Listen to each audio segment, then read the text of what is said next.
Today we're going to talk about this stuff, creatine, what it does and how it ended up giving me a terrifying diagnosis of chronic kidney disease. Now, there's proven benefits to taking creatine, but you also need to know the potential pitfalls. Now, creatine has been around for many years and is one of the most researched supplements in sport, and for the right athlete can genuinely improve performance. But here's the bit most people don't tell you. Taking creatine can raise creatinine levels on a blood test, and creatinine is what the medical profession commonly use to estimate kidney function. Now, what this means is you can take creatine, feel totally fine, train well, and then get blood test results that look like kidney disease. And this is exactly what happened to me.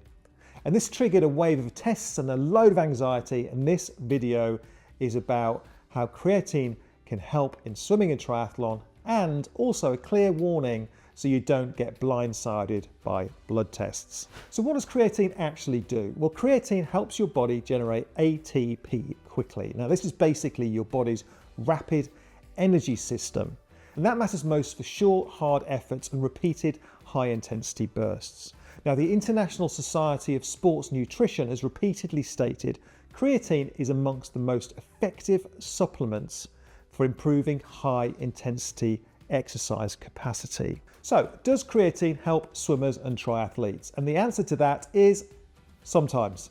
In swimming, creatine tends to be most relevant for sprint work, repeated hard intervals, and anything where you're repeatedly pushing hard off limited rest. And the overall message is that creatine is most likely to help where efforts are short and intense or repeated rather than purely steady endurance. And in triathlon, creatine isn't some kind of endurance cheat code, but it can help with punchy accelerations and surges on the bike, short hills, sprint finishes, and high intensity interval training. Also, strength training support when you're trying to build power and resilience. And there's something else to be aware of when using creatine. Creatine can lead to weight gain. Creatine supplementation usually results in some weight gain, and this comes from an increased water content in muscle. Now, this can clearly have an impact on a sport where weight is an issue, and as always, you need to look at the bigger picture and weigh up what the pros and cons are of this supplementation. In terms of dosing, most athletes do well with 3 to 5 grams of creatine per day.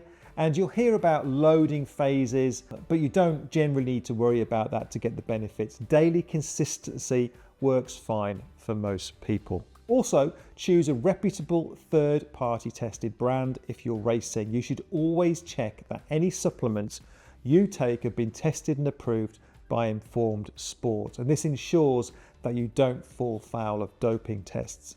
And if you're not sure if your supplement has been tested, you can check the Informed Sport website, and I'll pop a link to that down below. Now, the bit I think is really important to know, and something that's certainly affected me personally over the last couple of years. Creatine is the supplement, and creatinine is the naturally occurring breakdown product that shows up in your blood. Now, taking creatine supplements can raise creatinine levels in your body, and while this isn't generally something to worry about, it can throw up some issues if you happen to need a blood test for any reason.